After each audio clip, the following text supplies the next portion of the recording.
what we're going to talk about today. Let's see.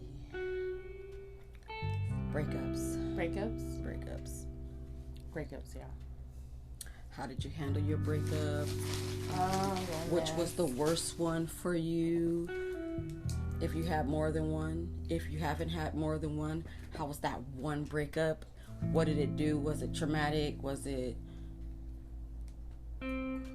This how I handled my breakup. She got the champagne. So I'm playing, y'all. She drunk it. She drunk the sorrow away. Don't believe that. Anyway, so how do we handle breakups? Whew, it's a long road for me. A very long road for me.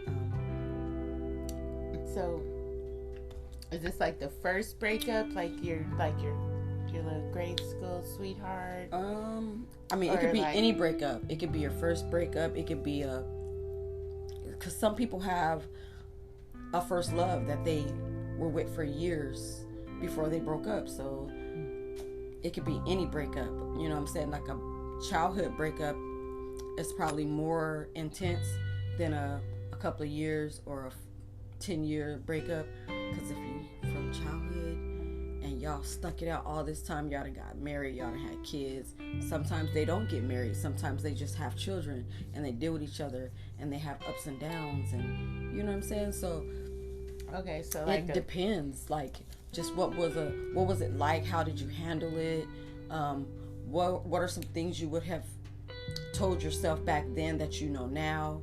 You know, just some of everything. You know what I'm saying about a breakup? Okay. The good, the bad, the ugly. You know what I'm saying? Like, there's some good breakups. There's some great breakups.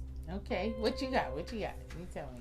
So, I've had complicated breakups. I've had horrible breakups to where I didn't want to eat. I didn't want to sleep. I don't want to do nothing. I don't want to be bothered with nobody. Yeah. I cried a lot. I listened to sad music. I couldn't eat, so I didn't eat anything, but I would just like dwell in it. I've grown a lot, I feel, from those kind of breakups, because I love myself a lot more than I did back when I had those terrible breakups. Yeah. I did have some complicated breakups where it was like we dated each other for a little while. It was like, oh, we're in a relationship. Nobody really talked about anything. We were together. You know what I'm saying? So, those kind of breakups were like, it's whatever, because it was like short-term relationships. Yeah, kind of like short-term. So it was like, it really wasn't a breakup, but to me it was a breakup because, we were together. Yeah. You know what I'm saying? So it was like a complicated thing to me because it was like, I really don't know you that much. I know you a little bit because we only engaged with each other for a few months. Mm-hmm. It hurts because I felt like I wasted time with you, but in reality it was a lesson. Some things you did, some things I did taught me a lot. So, it was complicated to me. Okay. What about you? Well, I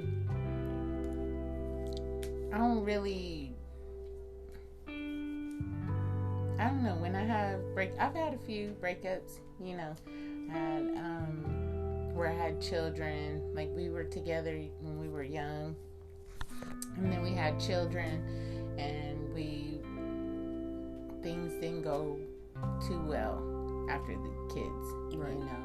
And the kids were still young and stuff, so it was kind of really stressful and painful, because we got to explain to the smaller children, because I guess when in those kind of relationships where you start out, your first real relationship and stuff, where you have children and everything like that, you moving in and you buying things together and things like that, it's really hard to have to tell the children, because when people get their feelings hurt,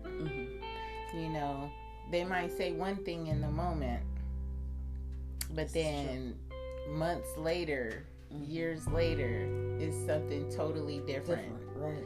And you got to explain that to the kids, you know. And in our community, a lot of times we end up being single mothers. This is true. And so that's, you know, one part of it. But overall, throughout the years, I'm the type of person that is, I just kind of like view my options. Don't really get too involved with anybody because I don't really want to hurt anybody's feelings, and I don't want my feelings hurt, and I don't like failing. Touche. I feel you on that one. Okay. Because, honey, I'm not with it. Not today. Yeah. I'm sorry. If you'd have caught me maybe 10 years ago where I didn't know myself and I was just like a hopeless romantic and wanted love just to have love because I thought love was that thing, you know what I'm saying? Yeah, maybe you could have got me, but right now, I say maybe in the last 4 years, I've really opened up to things because, like you said, you know, sometimes there's kids involved. You know? I have children, but it didn't last with the fathers of my children. You know what I'm saying? And sometimes relationships like that can make you feel less of a person because it's like, dang, how I failed 4 times. You know what I'm saying? But initially you didn't fail. You were just being taught something, but you didn't know that. So you took it as a failure, or I'm not good enough, or I'm not beautiful enough, or I'm not, you know, and those type of things. It's not a loss, it's a lesson. It's a lesson. Right. So some breakups are good breakups. Some breakups are bad breakups. It depends on how you want to look at it. Yeah. 1. And then 2, I feel like some people may view it as, oh, he broke my heart or she broke my heart and I can't forgive them for this and that. You know, they hold on to things. They don't learn a lesson from it. They just hold on to it and they carry it on to other relationships. And that affects the person that they get in a relationship with because you're carrying on baggage with you. The luggage, yeah. So I tried not to carry on. Luggage. Girl, I'm ready to fly. Oh. Baggage, excuse me, not luggage. Right. You know what I'm saying? Catch flights, not feelings. Hello. I'm all about catching flights now. You know what I'm saying? Them feelings are gonna come later when it's right. Yeah.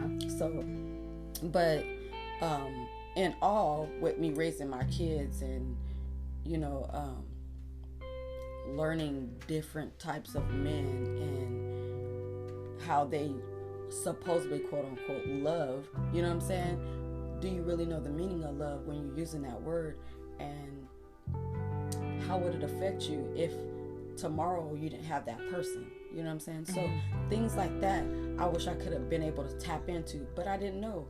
So now that I've learned those things, I like to touch on subjects that I would have never touched on, like relationships. Yeah. Because like in general, like on the first date, or just you don't, in general, period. Okay. Like with anybody and everybody. Yeah. There was just learning, just taking data, researching. Yeah. And shit. Okay. It's like going on Google and be like, Google. Yeah. What is a bad relationship? Or asking Siri, hey Siri, what do you think is a bad relationship? Let's ask Siri. I want to hear what she say. So we're back. And we're going to ask Siri, what is a bad romantic relationship? So, hold that thought.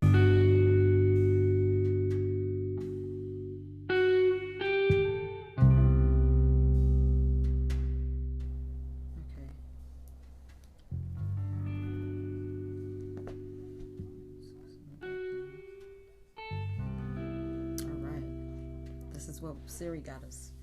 We asked Siri. All right. 6 signs you're in a toxic relationship. And this is a theory by Mark Manson. Many toxic relationship habits are baked into society. Hold on. Just moved on me. Baked into our culture, excuse me. And we end up accepting them as normal. These are some of the worst ones. There's no class in high school on how to not be a shitty boyfriend or girlfriend. Sure, we get taught the biology of sex, the legal ins and outs of marriage, and maybe we read a few obscure love stories from 19th century on how not to be an ass face. Without clear ideas from adults, what we're left with is basically trial and error. And if you're like most people, it's mostly error. Enter a string of toxic relationships as we fumble through an already complex dating world. One of the problems is that a lot of toxic relationship habits are baked into our culture. This is what I was talking about earlier. People getting treated certain ways by different people, end up basically being treated the same way by everyone, and then they believe that is part of their personality as to why. Okay, here we go. We worship romantic love, that dizzying and irrational kind that somehow finds breaking china plates on the wall in a fit of tears somewhat endearing. Yes. And we scoff at practicality or unconventional sexualities. Men and women are encouraged to objectify each other and to objectify their romantic relationships. Thus, our partners are often seen as achievements or prizes rather than someone to share mutual emotional support. A lot of the self-help literature out there isn't helpful. And for most of us, mom and dad surely weren't the best examples. So, what is a toxic relationship? Many of us enter the dating world not even knowing that a lot of our beliefs about relationships are toxic to begin with. So let's first clear up what we know about a toxic relationship. A toxic relationship occurs when one or both people are prioritizing love over the three core components of a healthy relationship: respect, trust, and affection. So he's saying here, Mark Manson, in this article, is saying that there are three core components of a healthy relationship: respect, trust. And affection. Okay. But he's saying that overall people are going for love.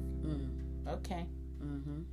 This is true. Yeah. Because they just look at that word love. Love. And that's all they see is love. But if you ain't got those components to go with love, how could you have love? Right. Okay. Let's see. This might sound crazy to some people, but love should not be the reason to stay in a relationship. And that's because it can cloud our judgment in these other very important areas. Yes. You know that? Wow. Yes. Wow. I'm not even going to speak on it. If you prioritize the love you get out of a relationship over the respect you're given, you'll tolerate being treated like a doormat. If you prioritize love over trust in the relationship, you'll tolerate lying and cheating. If you prioritize love over affection in the relationship, you'll tolerate a cold and distant existence in the relationship. We tolerate bad relationships for all sorts of reasons. Wow. I can't even believe this. I was literally tapping on this shit earlier. Remember, I was talking about this. Wow. Maybe we have low self-esteem. Maybe we're not self-aware enough to realize what's going on. Maybe we don't have a good handle on our emotions and so on. But all this does is create a superficial, psychologically unhealthy, and potentially abusive relationship.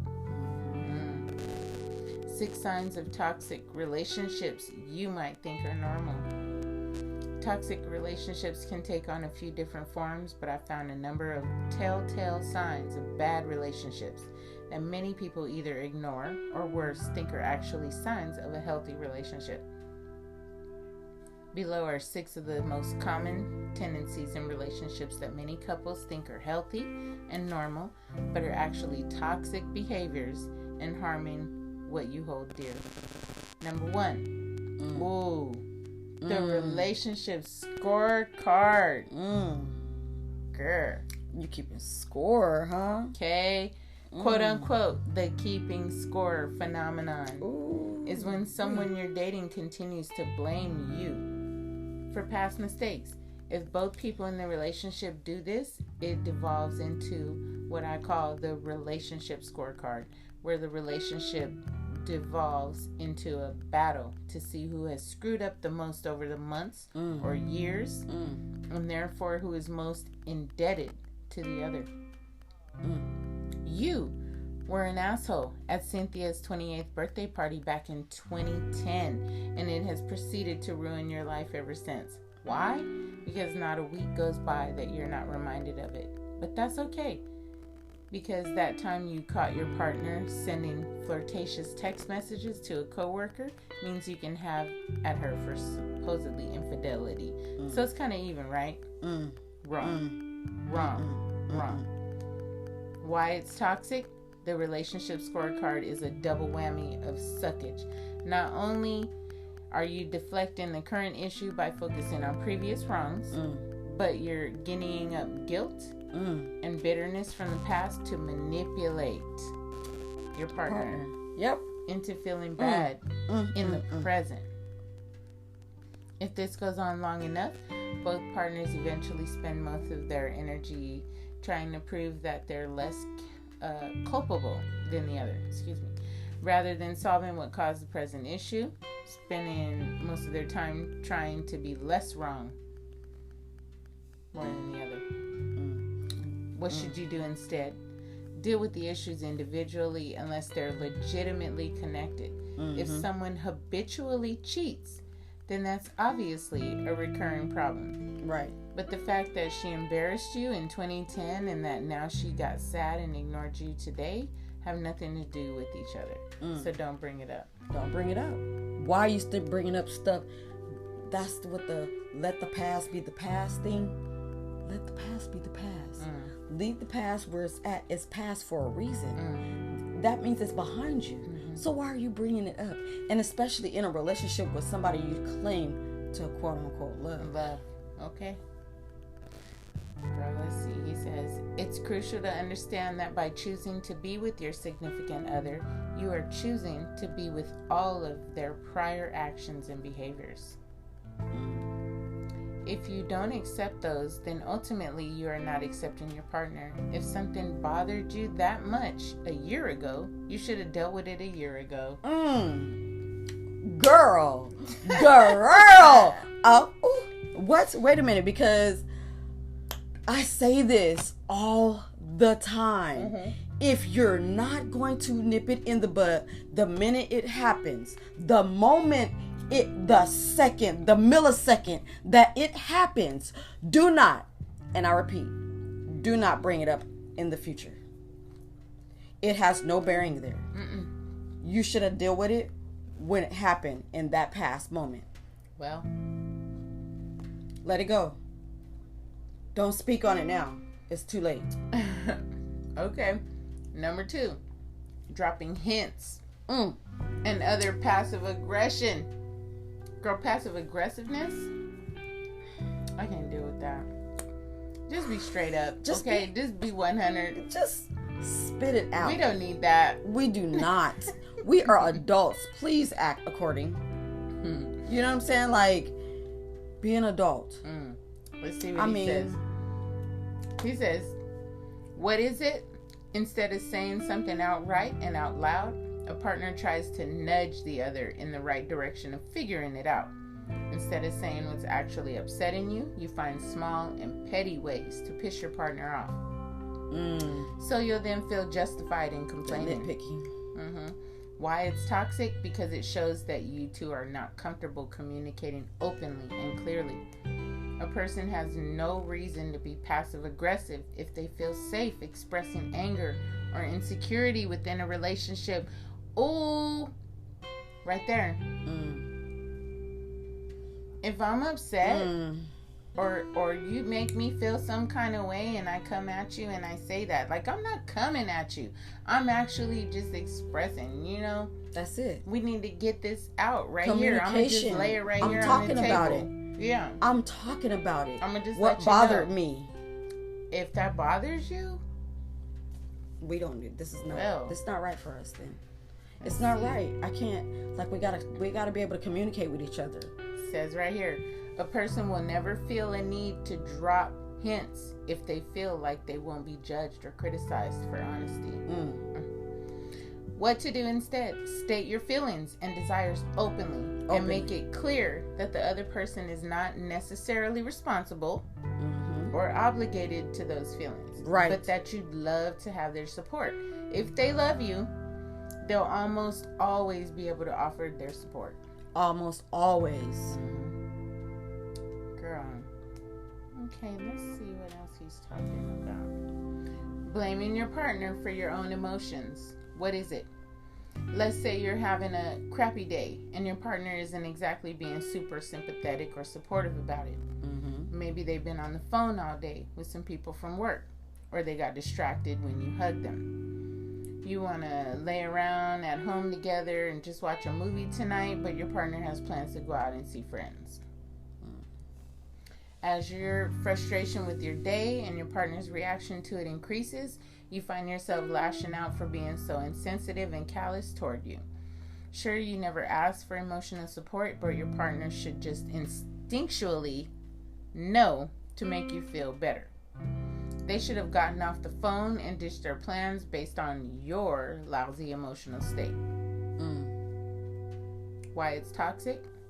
Blaming our partners for our emotional status is selfish and a classic example of the poor maintenance of personal boundaries. What did I say? Solitude. People, we gotta do better.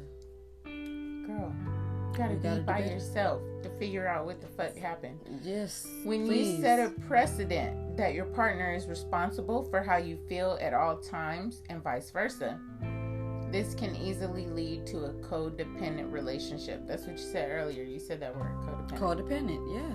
Everything, even down to reading a book or watching TV, must be negotiated. Yes. When someone begins to get upset, all personal desires go out the window because now you have to make each other feel better. The biggest problem about codependent tendencies is that they breed resentment.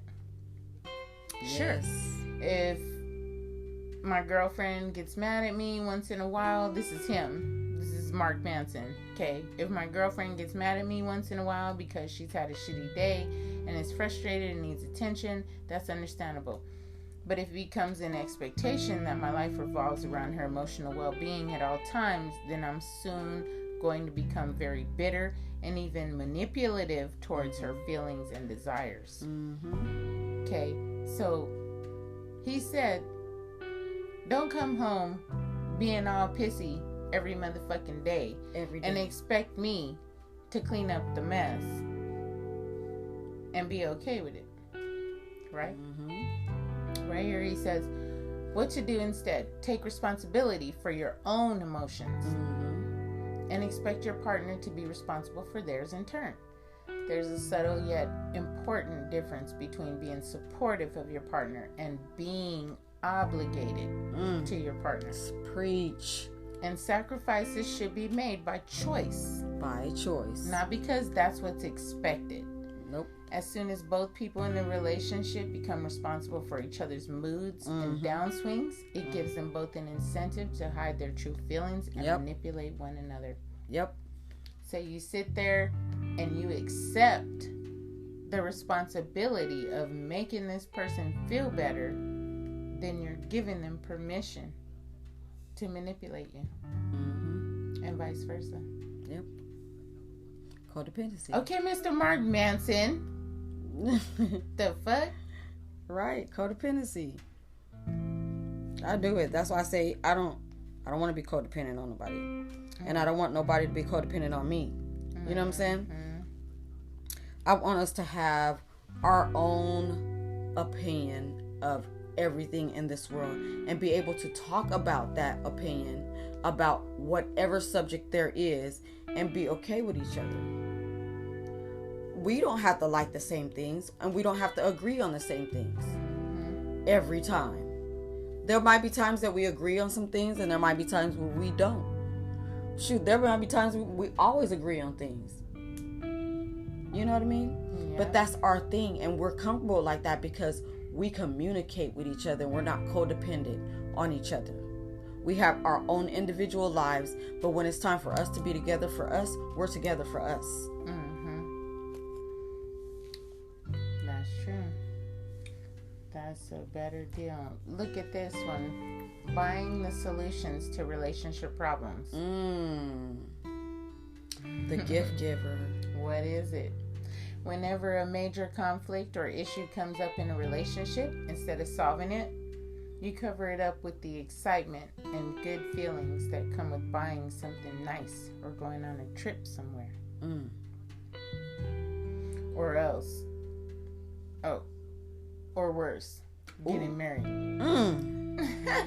said or worse. This man. Okay. To the codependent? Girl, so he says, nope. My parents were experts at this one, and it got them real fat. A big fat divorce and 15 years of hardly speaking to each other. They've both since independently told me that this was the primary problem in their marriage, continuously covering up the real issues with superficial pleasures. Why it's toxic? Not only does buying stuff brush the real problem under the rug, where it will always reemerge, even worse the next time, but it sets an unhealthy precedent within the relationship. This is not a gender-specific problem, but I will use the traditional gendered situation as an example. Let's imagine that whenever a woman gets angry at her boyfriend, husband, whatever, the man solves the issue by buying the woman a gift or taking her to a fancy restaurant. Not only does this give the woman unconscious incentive to find more reasons to be upset with the man, but it also gives the man absolutely no incentive to actually be accountable for the problems in the relationship. What's the result of all this? A checked out husband who feels like an ATM and an incessantly bitter woman who feels unheard. What to do instead? Deal with the problem.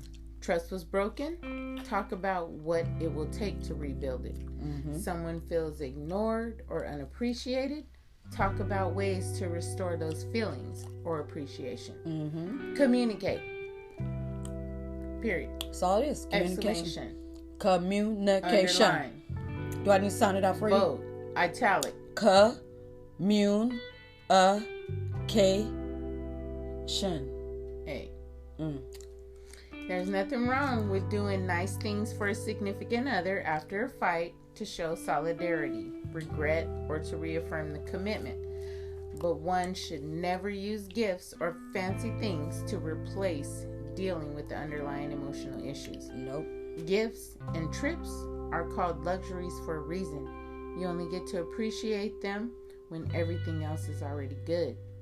If you use them to cover up your problems, then you'll find yourself with a much bigger problem down the line. Okay, so that's Mr. Mark Manson. Like that, Mr. Mark Manson. Thank you for the insight. We really needed that. And our viewers and listeners, they need that too, you know, so they can understand signs, 6 signs you're in a toxic relationship. Them 6 signs. We didn't know about those 6 signs years ago, you know what I'm saying? Because we didn't pay attention to those signs ourselves. You know what I'm saying? But now that we've got to know us, who we are, and we're dealing with issues head on instead of covering them up, as Mr. Manson said, covering them up, you know what I'm saying? We're no longer covering up, we're dealing with them, we're facing them head on. That's the only way I know how to work now. If you can't face it head on with me, baby, what are we doing? Okay.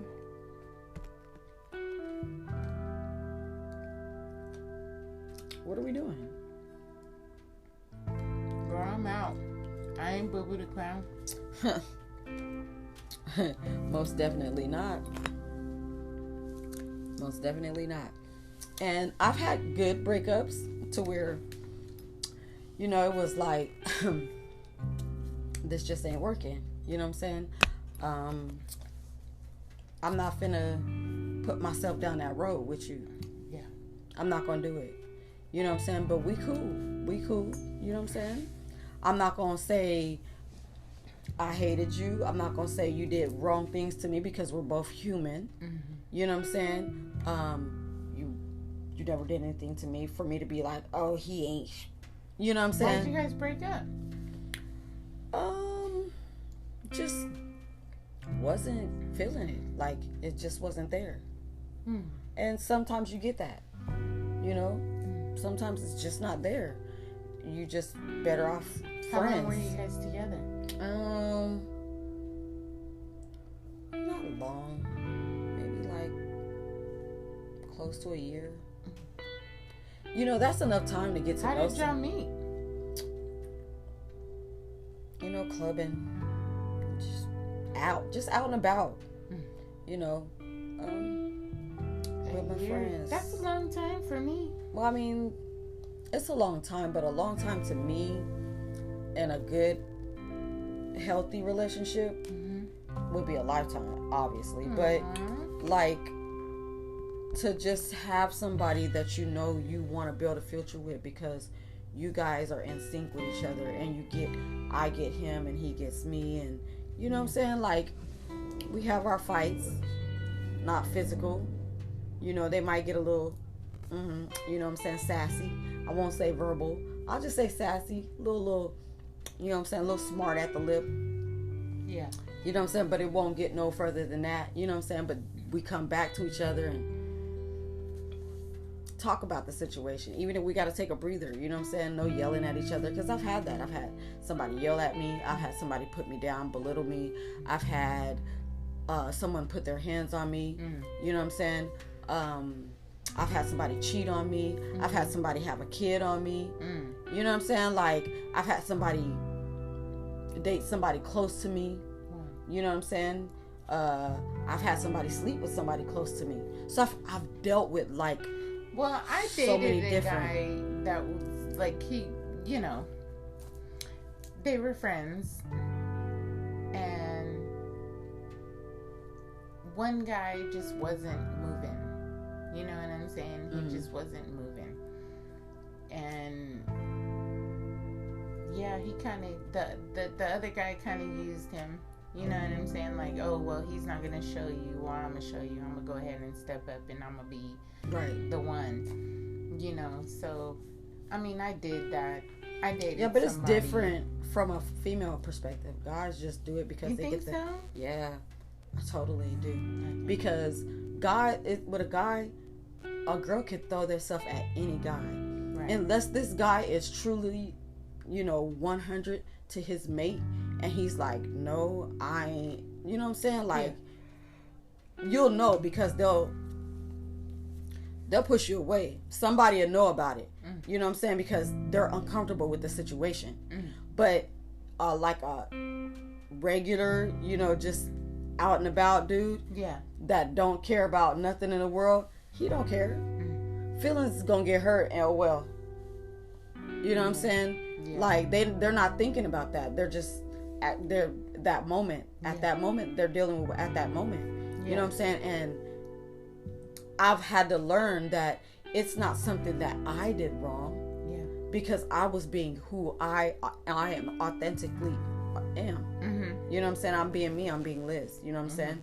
That's me. Lexi is just what I go by, you know, to my closest friends and family members. My cousin, our cousin, gave me that name, Lexi. Okay. You know what I'm saying? So it stuck with me because I liked it. It sounded exotic, sexy, sophisticated, classy. I could be hood when I need to be, but all in one. You know what I'm saying? Yeah. So it popped to me. So it explained my personality as a person. You know what I'm saying? Yeah. So it stuck with me. But Liz, then seen it, then experienced, then touched on. I mean, I've had some of the oddest encounters with guys. I wouldn't say men. I would just say guys. You know, of the male species, because a man is gonna show you what a man is, and he's not gonna play with you because he don't have time to play. He come to get what he want and be right, not be manipulative, not be controlling, not be all those negative things that'll make you be like, well, he wasn't like that in the beginning. You know what I'm saying? He's gonna come to you wholeheartedly and 100%. She said he wasn't like that in the beginning. That's a whole other show. That's a whole nother show, honey. A whole nother show. You know what I'm saying? He wasn't like that in the beginning. Sip, sip. Well, now.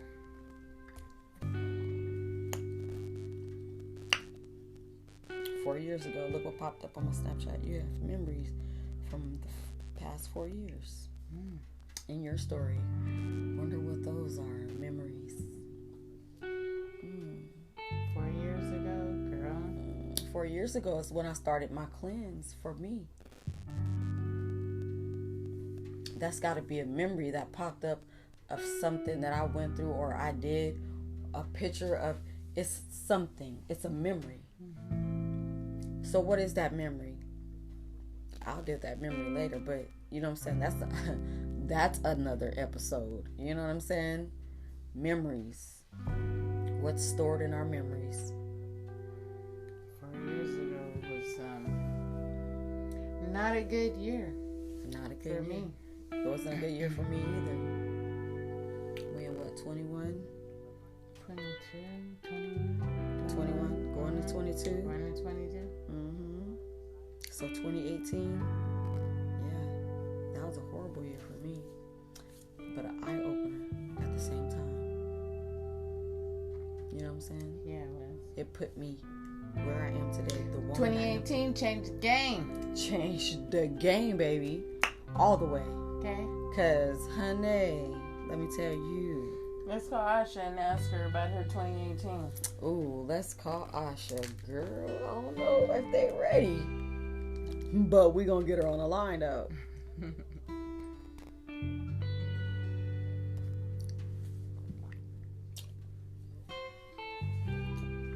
So this the Misfit. We're about to call my best friend Asha. She's in San Jose. Let's see.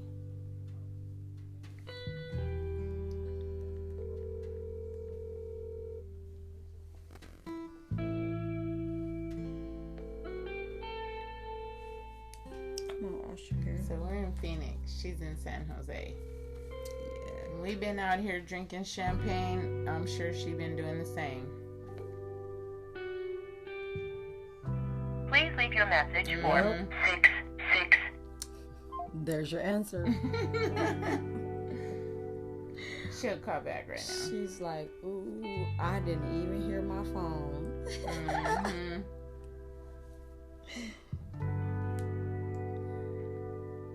Or she tipsy. Or both. What about the planet? Or Girl, both. I don't know. That's me up there trying to check my YouTube music. Anyway, if she's not too busy, she'll call back. She might be out on a date or something, girl. Go Asha. That's what I'm talking about. I'm not ready to date. But I do got my eye on somebody. I mean, just got my eye. That's it. Mm-hmm. You know what I'm saying? Like, I feel like our energies got to match though. You know what I'm saying?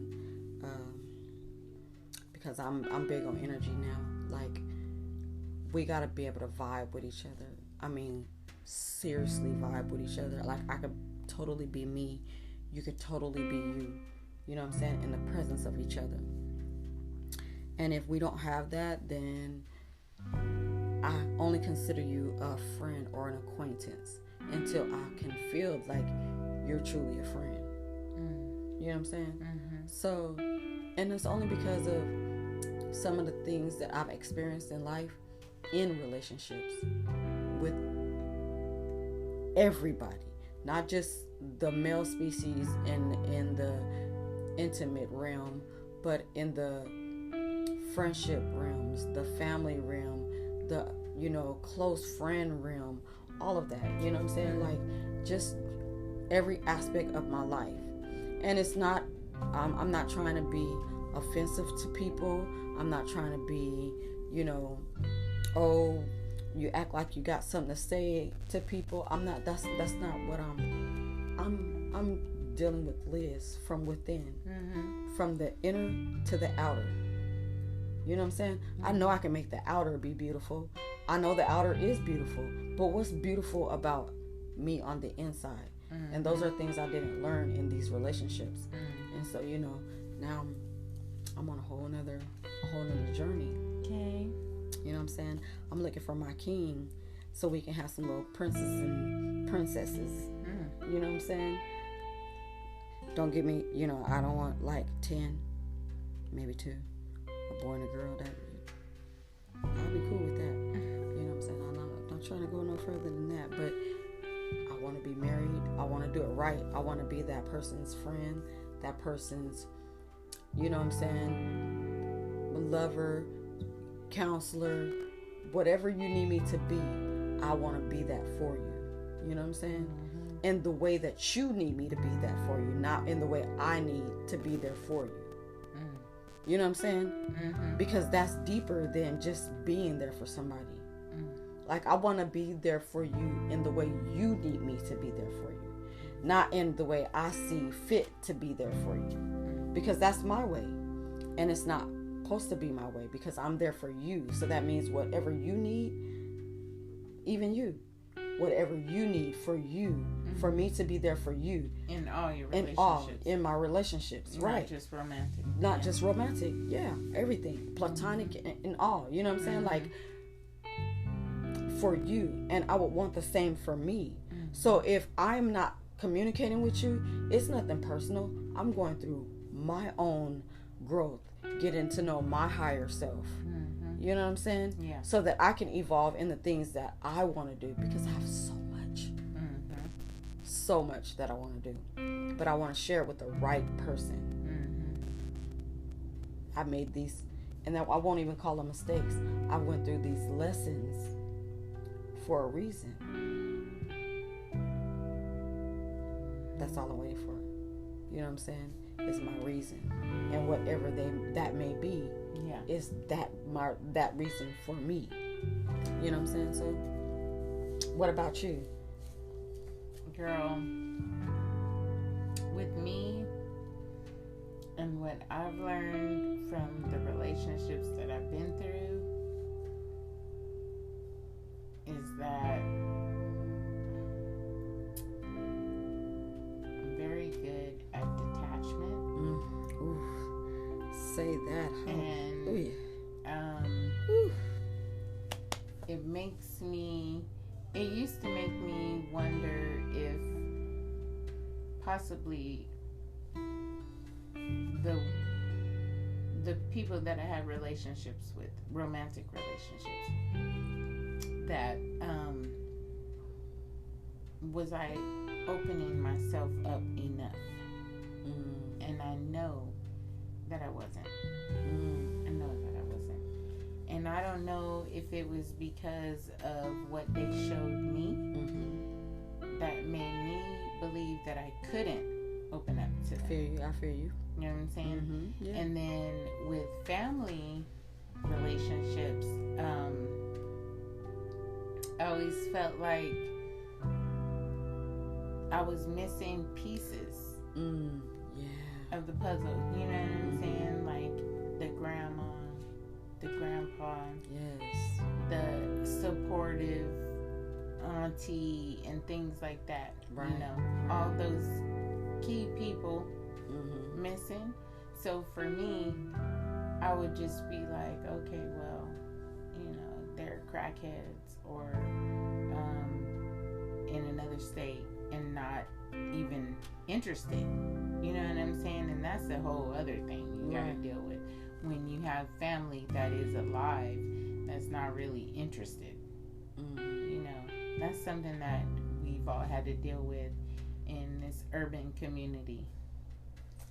It's just, you know, because a lot of our family members are either dead, addicted, or mentally incapacitated, something like that. Something, yeah. You know, it's always something. Yeah. And so that's where I learned how to detach and to be able to maneuver, navigate through life on my own. Yeah. You know, I feel you. I think it's just kind of like, I don't want to say that because a lot of people get offended with that, but I think it's a Capricorn thing. Detachment, learning to detach, because I do that. I detach from people. If I feel like I need to let go because I don't want to get hurt from something or anything, like something they do, something they don't do, you know what I'm saying? If they're around, if they're not around, you know what I'm saying? If I can get to know them or not, you know, just the thought of it affecting me more, and having to deal with more of a pain to be even more detached that's a scary thing. That's a very scary thing. You know, it's really scary. I mean, there's so many things. And that, in a sense, is a breakup as well. It is. When you have family who you can't really communicate properly with. And, you know, you have the condescending mother. You have, you know, things like that. The unapproving father. You know, even though you might have these people in your life, you would possibly, most likely, you know, have these issues. Right. And so, that, in a sense, is a breakup as well, because you have to detach from them in order to protect yourself. In order to protect yourself. Survival. Survival of the fittest, bitch. B-I-E-I-N. That's a whole nother topic. Okay. Survival of the fittest. Girl, survival period. Like, just, ooh.